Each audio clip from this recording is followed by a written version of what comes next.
السلام عليكم ورحمه الله. كنتمنى تكونوا بخير وعلى خير. اجيو معايا نحضروا هاد جوج كيلات ديال الصابلي اللي كيجيو زوينين في الشكل ديالهم وحتى في المذاق بعجينه وحده فقط.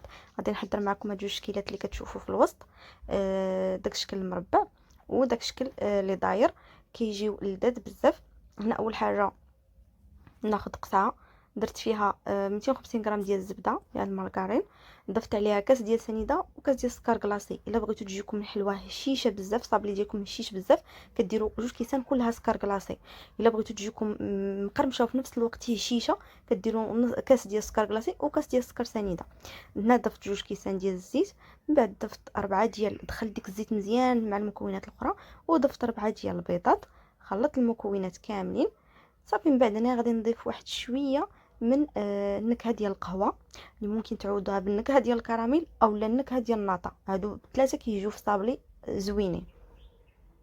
صافي غنخلط مزيان مزيان وصافي غنبدا نضيف الدقيق كتبقاو تضيفوا الدقيق حتى كتحصلوا واحد العجين ما تكونش قاصحه وما تعجنوش.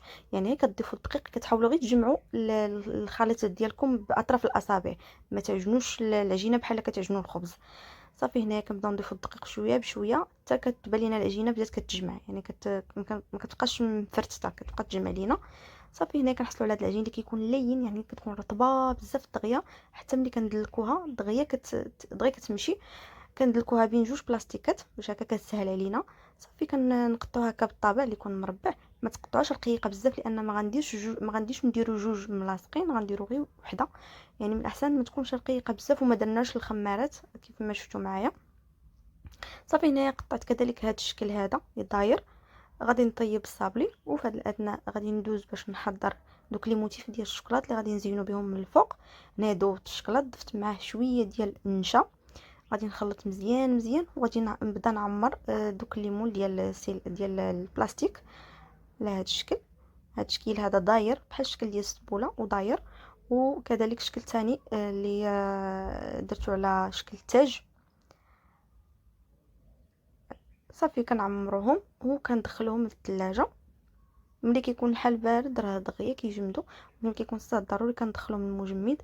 صافي كتعمروها. الا باقي بان لكم غيخصكم غتعمروها وتخويو هذوك فشي، كتحاولوا ما تقيسوهمش من الفوق باش كيبقاو محافظين على داك اللمعان ديالهم.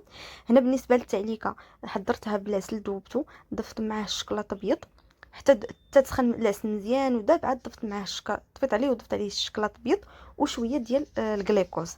هاد التعليكه كتلصق لينا مزيان مزيان. هنا قسمتها ثلاثه ديال الاجزاء، واحد الجزء ضفت عليه نكهه الليمون، واحد ضفت معاه نكهه القهوه، واحد خليته غير هكاك هو اللي لصقت به هاد الشكل هذا.